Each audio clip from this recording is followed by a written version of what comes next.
الرجيم وبه نستعين أما بعد فأعوذ بالله من الشيطان الرجيم بسم الله الرحمن الرحيم ويل لكل همزة لمزة الذي جمع مالا وعدده يحسب أن ماله أخلده كلا لينبذن في الحطمة وما أدراك ما الحطمة نار الله الموقدة التي تطلع على الأفئدة إنها عليهم مؤصدة في عمد ممددة صدق الله العظيم۔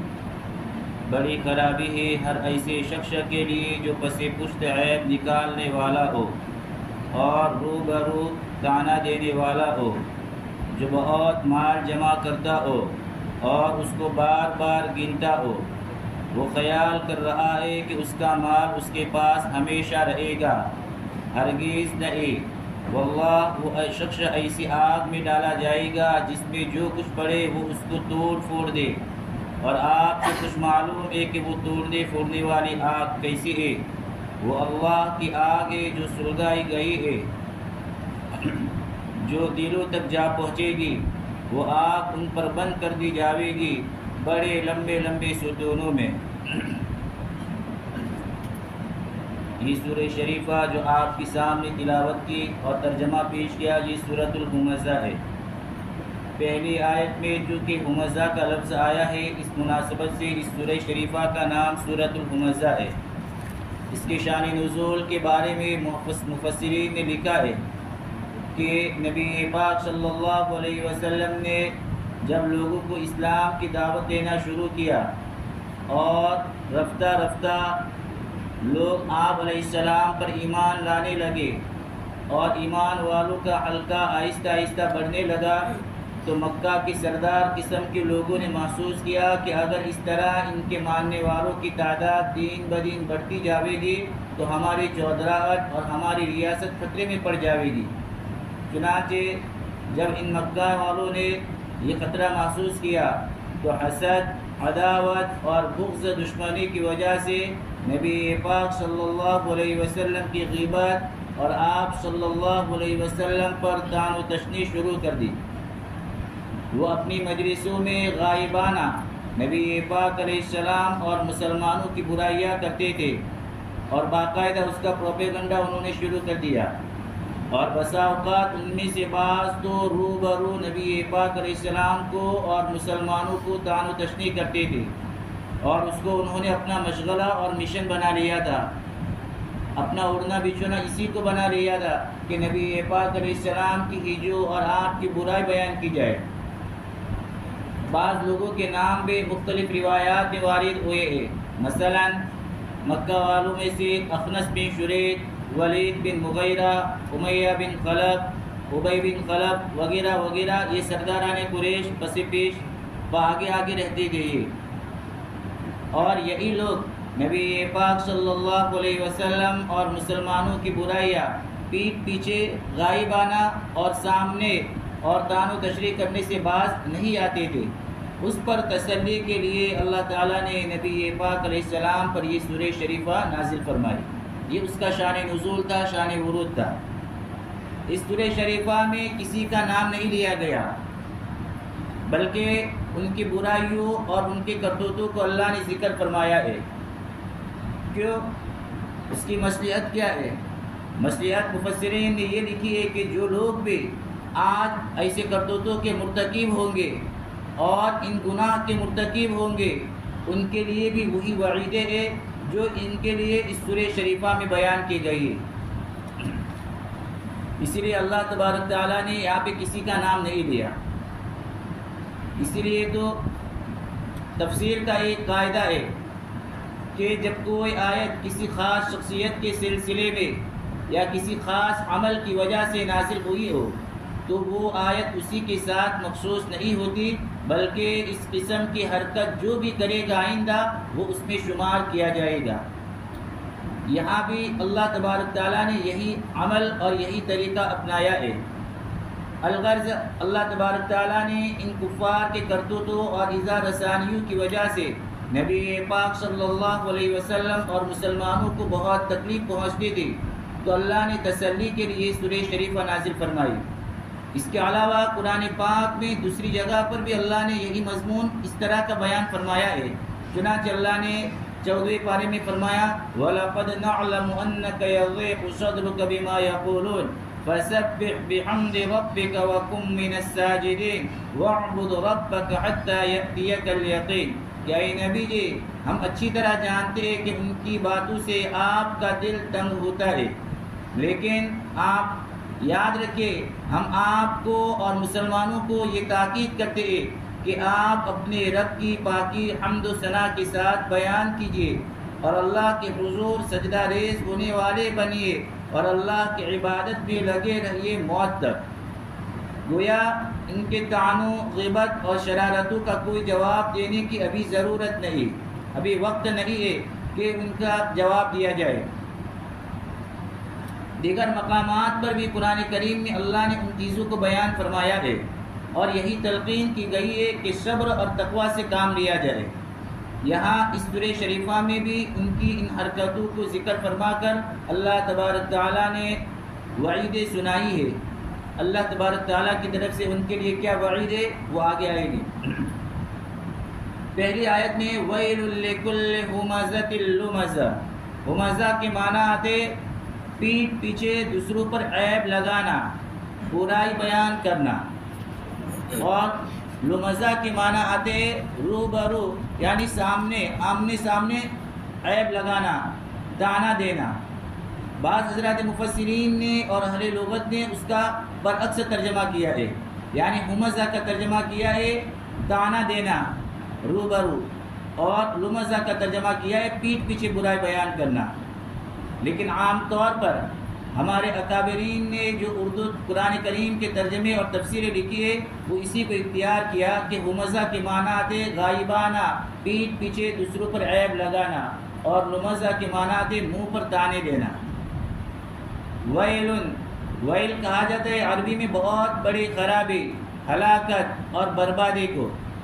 گویا اس سے ہر اس آدمی کو بہت بڑے اور بربادی اور ہلاکت کی وعید سنائی گئی ہے جو لوگوں کو تکالیف پہنچاتا ہے۔ کسی بھی طریقے سے کوئی آدمی کسی کو تکلیف پہنچائے گا، چاہے اپنے عمل سے، فعل سے یا زبان سے، اس کے لیے بھی بہت بڑی تباہی بربادی ہے، اور پیٹھ پیچھے عیب لگاتا ہے اور منہ زبانی طعن و تشنیع کرتا ہے۔ دوسری آیت میں فرمایا الذی جمع مالا وعددا، جس نے مال اکٹھا کیا اور گین گین کر رکھا۔ یہ اللہ نے کیوں فرمایا کہ مال اکٹھا کیا اور گین گین کر رکھا؟ ان دونوں باتوں کی ذکر کرنے کی کیا وجہ تھی؟ اللہ نے وجہ بتلائی کہ دراصل وجہ یہ ہے کہ اس نے مال جمع کر کے رکھا ہے اور اس مال سے اس کو محبت ہے اور اس کو اپنے مال پر اس قدر گھمنڈ ہے، غرور ہے اور اعتماد ہے کہ وہ یوں سمجھتا ہے کہ میری مال کی فراوانی اور میری دولت کی ریل پیل کی وجہ سے کوئی میرا کچھ نہیں بگاڑ سکتا، اس لیے وہ ایسی حرکتیں کرتا ہے، پیٹھ پیچھے برائیاں کرتا ہے، تکالیف پہنچاتا ہے یا منہ طعن و تشنیع کرتا ہے۔ خلاصہ اس صورت میں 3 برائیوں کی طرف خاص طور سے تنبیہ فرمائی گئی ہے۔ کون کون سی 3 برائیاں؟ پہلی کہ غائبانہ لوگوں پر عیب لگانا، غائبانہ ان لوگوں پر عیب لگانا جو بری ہے، یہ کہہ کر گویا مسلمانوں کو بھی متنبہ کیا جا رہا ہے کہ اپنے آپ کو ایسے کرتوتوں اور ایسی حرکتوں سے باز رکھو ورنہ یہی وعید تم پر بھی صادق آ سکتی ہے۔ نمبر 2، گین گین کر مال رکھتا ہے، اس کا مطلب ہے کہ مال کو وہ خرچ نہیں کرتا بخل کی وجہ سے۔ اور تیسرا، اس میں لالچ اور حرص ہے کہ اس کی وجہ سے مال جمع کرتا ہے اور بخل کی وجہ سے گین گین کر رکھتا ہے، خرچ نہیں کرتا۔ خلاصہ کوئی آدمی شریعت کے بتائے ہوئے اصولوں کے مطابق جائز طریقے سے مال کمائے اور اللہ تعالیٰ نے جہاں خرچ کرنے کا حکم دیا ہے وہاں خرچ کرے، بخل سے کام نہ لے، مال حقوق کی ادائیگی میں کوتاہی نہ کرے تو کوئی حرج نہیں۔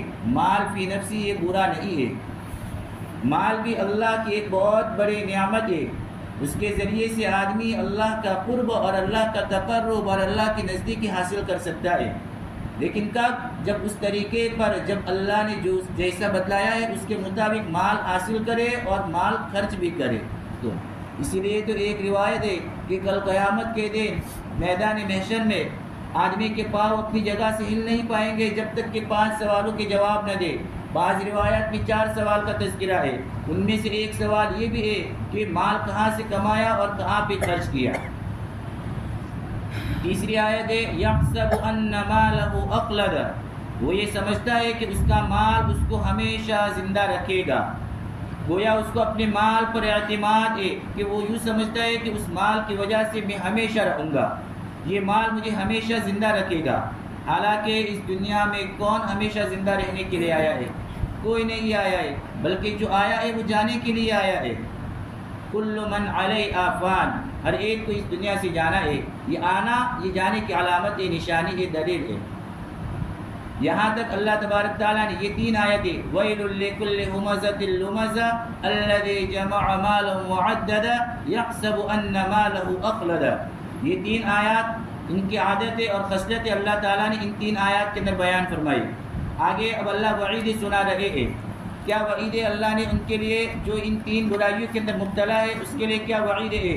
اللہ بیان فرما رہے ہیں کَلَّا لَيُنبَذَنَّ فِي الْحُطَمَةِ، اللہ فرماتے ہیں ہرگز نہیں، اس کو تو ایسی آگ میں ڈالا جائے گا جو اس کو چورا چورا کر دے گی۔ یہ حطمہ، کَلَّا لَيُنبَذَنَّ فِي الْحُطَمَةِ، حطمہ یہ حطمہ یحتم کے معنی آتے کسی چیز کو توڑ پھوڑ کر کے چورا چورا ریزہ ریزہ کر دینا۔ تو جہنم میں آگ کا ایک طبقہ ایسا ہے کہ اس طبقے کا نام حطمہ ہے، اور اس کو یعنی جو ان برائیوں کا مرتکب ہوگا اللہ اس کو اس میں ڈالے گا جو اس کے جسم کو توڑ پھوڑ کر چورا چورا کر دے گا۔ آگے فرمایا وَمَا أَدْرَاكَ مَا الْحُطَمَةُ، تمہیں کیا معلوم کہ وہ چورا چورا کرنے والی چیز کیا ہے؟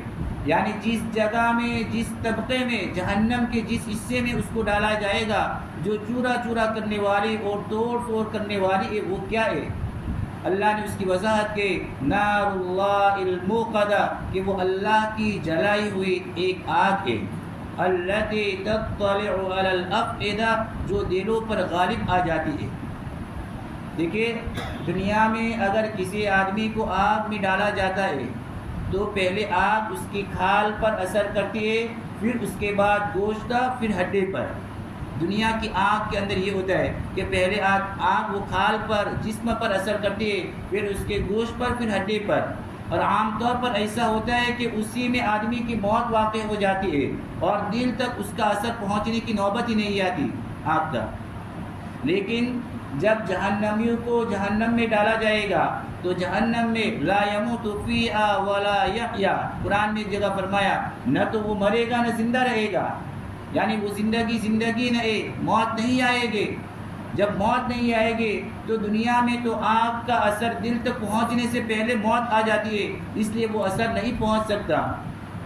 لیکن جہنم میں تو وہ آگ دل پر اثر کرے گی، اس آگ کا اثر دل پر پہنچے گا، لہذا وہ اس کے لیے بہت زیادہ تکلیف کا باعث ہوگی۔ یہاں پہ درمیان میں ایک بات آپ کو یہ بھی بتا دوں کہ گرمیاں جو ہوتی ہیں وہ 4 طرح کی ہوتی ہیں، گرمیاں 4 طرح کی ہوتی ہے۔ شاہ عبدالعزیز صاحب محدث دہلوی علیہ الرحمٰن نے اپنی تفسیر کے اندر لکھا ہے دنیا میں ایک تو آگ کی گرمی ہوتی ہے جس کی کیفیت ہم سب کو معلوم ہے کہ اس سے کتنی تکلیف ہوتی ہے۔ دوسری گرمی سورج کی گرمی ہوتی ہے کہ گرمی کے زمانے میں جب سورج قریب آتا ہے تو اس کی وجہ سے لوگوں کو کتنی تکلیف محسوس ہوتی ہے، لوگ ٹھنڈک کے اندر اے سی میں رہنا اس وقت پسند کرتے ہیں۔ اور تیسری گرمی آدمی کے اندر کی ہوتی ہے کہ جب آدمی کو بخار آتا ہے تو اس کے جسم کی گرمی ہوتی ہے، تو بخار کی گرمی کی وجہ سے آدمی بہت زیادہ تکلیف محسوس کرتا ہے۔ اگر بخار اندر ہی اندر ہے اس لیے اس کو تکلیف کا شدت سے احساس ہوتا ہے، لیکن جب بخار مسامات سے پسینے کی شکل میں باہر نکل جائے تو کچھ چین سکون آدمی کو محسوس ہوتا ہے۔ یہ 3 قسم کی گرمیاں ہیں جس کو ہم لوگ عام طور پر جانتے ہیں۔ اللہ تبارک تعالیٰ نے اس کے اندر اس سورہ شریفہ میں ایک چوتھی قسم کی گرمی کا تذکرہ کیا ہے، وہ کون سی؟ کہ وہ اللہ کی جلائی ہوئی ایک آگ ہے۔ تو جس گرمی سے لوگ دنیا میں واقف نہیں ہے اسی کو اللہ فرماتے ہیں نار اللہ الموقدہ، اللہ کی جلائی ہوئی آگ، التی تطلع علی الافئدہ، جو دلوں کے اندر تک جا پہنچے گی۔ پھر آگے فرمایا انہا علیہم مؤصدہ، بے شک وہ آگ ان پر بند کر دی جائے گی۔ آگ اگر کھلی ہو تو اس کا اثر دھیرے دھیرے، کیونکہ سب جگہ پھیلنے کی وجہ سے وہ کم ہو جاتا ہے، لیکن اگر آگ کو بند کر دیا جائے تو اس صورت میں اس کی شدت اور اس کی تاثیر مزید بڑھ جاتی ہے، گویا آگ کو باہر نکلنے کا کوئی موقع ہی نہیں ملے گا۔ جیسے کسی بند ڈبے میں اس کو رکھا جائے تو پھر اس وقت اس کی شدت کیا ہوتی ہے، لیکن اگر آگ کھلی ہوئی ہے تو اس کی شدت آہستہ آہستہ کم ہو جاتی ہے۔ پھر آگے فرمایا فی عمد ممددہ، وہ آگ کے لمبے لمبے ستونوں میں گھرے ہوئے ہوں گے، یعنی جہنم میں آگ کے ایسے لمبے لمبے شعلے ہوں گے جو چاروں طرف سے ایسے معلوم ہوں گے جیسے ان کو یعنی جہنمیوں کو آگ کے ستونوں میں باندھ دیا گیا ہو، بند کر دیا گیا ہو، تو اس آگ کی شدت ناقابل برداشت ہوگی۔ اللہ تبارک تعالیٰ نے ان کو یعنی کفار مکہ کو یہ وعید سنائی ہے۔ خلاصہ اس پوری سورہ شریفہ کا کہ جو لوگ ایسی حرکتیں کرتے ہیں اللہ تبارک تعالیٰ کی طرف سے ان کو بتلا دیا گیا، ان کو متنبع کر دیا گیا کہ آج وہ اپنے مال و دولت کی فراوانی کی وجہ سے اور اپنے روپے پیسے پر اترانے کی وجہ سے یوں سمجھتے ہیں کہ کون ہمارا کچھ بگاڑ سکتا ہے، یعنی ہمارے پاس اتنا پاور ہے کہ کوئی ہمیں کچھ کہہ بھی نہیں سکتا۔ لیکن اللہ فرماتے ایک وقت ایسا آئے گا کہ موت آئے گے اور پھر اللہ تعالیٰ ان کو جہنم کے اس طبقے میں ڈالیں گے جہاں ان پر یہ عذاب سختی کے ساتھ مسلط کر دیا جائے گا۔ بہرحال نبی پاک علیہ السلام کے ساتھ جن لوگوں نے اس طرح کا معاملہ کیا تھا ان کے لیے یہ وعید اللہ نے بیان فرمائی ہے۔ اور جیسا کہ ابھی شروع میں نے یہ کہا کہ یہ اسی زمانے کے ساتھ خاص نہیں ہے، آپ علیہ السلام جب تک دنیا میں حیات رہے موجود رہے آپ علیہ السلام کے ساتھ اس طرح کا معاملہ ہوا۔ آپ علیہ السلام کے دنیا سے تشریف لے جانے کے بعد آج بھی دنیا میں بڑی تعداد ایسے لوگوں کی ہے جو نعوذ باللہ ثم نعوذ باللہ نبی پاک علیہ السلام کی شان میں گستاخیاں کرتے ہیں، آپ علیہ السلام پر عیب لگاتے ہیں اور آپ علیہ السلام کو طعنے دیتے ہیں۔ تو یہ بات اسی زمانے کے ساتھ خاص نہیں ہے، آج بھی لوگ ایسا کرتے ہیں۔ جیسے آپ کو معلوم ہوگا کہ ایک شخص نے ساری دنیا کے کارٹون بنانے والوں کو یہ دعوت دی تھی بہت پہلے کہ فیس بک پر نبی پاک علیہ السلام کے کارٹون بنائے جائے ڈنمارک نے، اور اس کے علاوہ دوسرے بھی بہت سے ایسی حرکتیں کرتے رہتے ہیں، اور اس کے لیے جو یہ کام کرے گا یعنی اللہ کے نبی کا کارٹون بنائے گا نعوذ باللہ، اس کے لیے بہت بڑا انعام بھی انہوں نے رکھا تھا۔ نبی پاک علیہ السلام کے ساتھ توہین کے اس معاملے پر ان لوگوں کے لیے بھی یہی وعید ہے جو اللہ نے اس سورہ شریفہ میں بیان فرمائی ہے۔ دنیا میں ایسے کم بخت رذیل اور کمینے لوگ بھی ہیں جو دلیل سے بات نہیں مانتے، بلکہ جب ان کے پاس کوئی دلیل نہیں ہوتی تو وہ اس طرح گالی گلوچ پر اور برائی پر اتر آتے ہیں۔ دنیا کا دستور بھی یہی ہے کہ جب کسی کے پاس دلیل نہیں ہوا کرتے تو وہ دوسرے طریقے اور ہتھ کنڈے اپناتے ہیں۔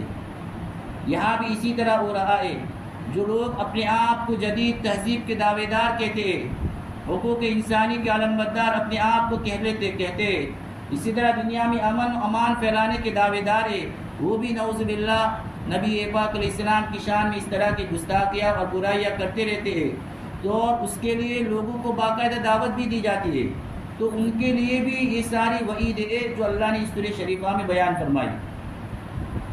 ایک بات، دوسری بات، اس کے اندر ہم ایمان والوں کے لیے بھی بڑی آزمائش ہے۔ کس طریقے پہ؟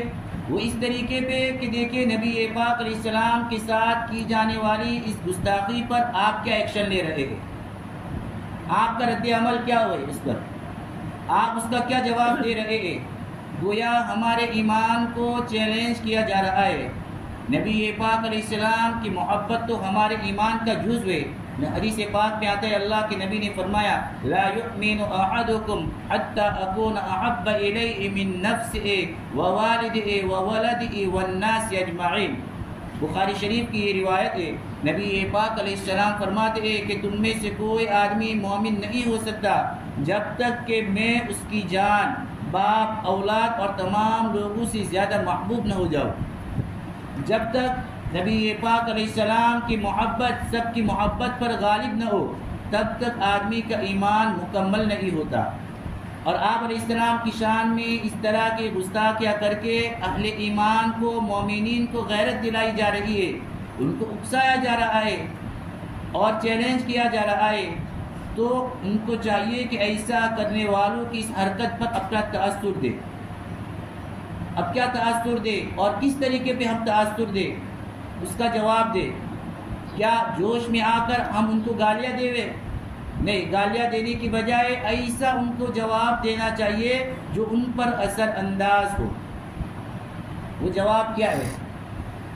حضرت مفتی محمد تقی عثمانی صاحب دامت برکاتہم نے کسی موقع پر فرمایا تھا، اور ابھی بھی جب یہ غزہ کی اور اسرائیل کا مسئلہ ہوا تو اس موقع پر بھی حضرت نے اپنے بیانوں کے اندر بار بار یہی کہا تھا۔ وہ جواب یہ، اور ہمیں یہ ایکشن لینا چاہیے تھا۔ وہ حضرت نے فرمایا کہ دیکھیں یہ فیس بک ہے، اسی کے ذریعے یہ لوگ ایسی حرکتیں کرتے ہیں۔ تو حضرت نے فرمایا کہ جب کوئی آدمی فیس بک کو ایک بار کلک کرتا ہے، کھولتا ہے، تو ایک مرتبہ فیس بک کلک کرنے پر $2.5 کا اس کو فائدہ ہوتا ہے، ایک مرتبہ کلک کرنے پر۔ تو یہ لوگ ایسے لاکھوں ڈالر کماتے ہیں، اور ہم اس فیس بک کے استعمال کو چھوڑ دیں تو ان کا نقصان ہوگا۔ لیکن آج کثرت موبائل استعمال کرنے کی وجہ سے ہم اس کے ایسے عادی بن چکے ہیں کہ ہم خود اپنے دشمنوں کو، نبی پاک علیہ السلام کی برائی کرنے والوں کو نادانستہ یعنی جان بوجھ کر طاقتور اور فائدہ پہنچا رہے ہیں، ان کو طاقتور بنا رہے ہیں، ان کی مدد ہم کر رہے ہیں۔ ان کا جواب یہی ہے کہ جب ان کے اوپر پیسے کی مار پڑے گی تو یہ لوگ سیدھے ہو جائیں گے، کیونکہ معیشت کا نقصان یہ لوگ جلدی برداشت نہیں کریں گے۔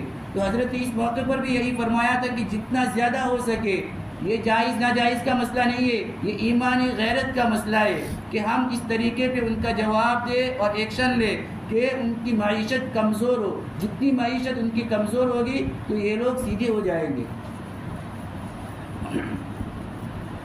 اس لیے ہم ایمان والوں کو ایمانی غیرت کا تقاضا یہ ہے کہ ہم ان چیزوں کا استعمال نہ کریں، تاکہ اس کی وجہ سے جو نقصان ہو وہ خود ہی ایسی چیزوں سے باز آ جائیں گے۔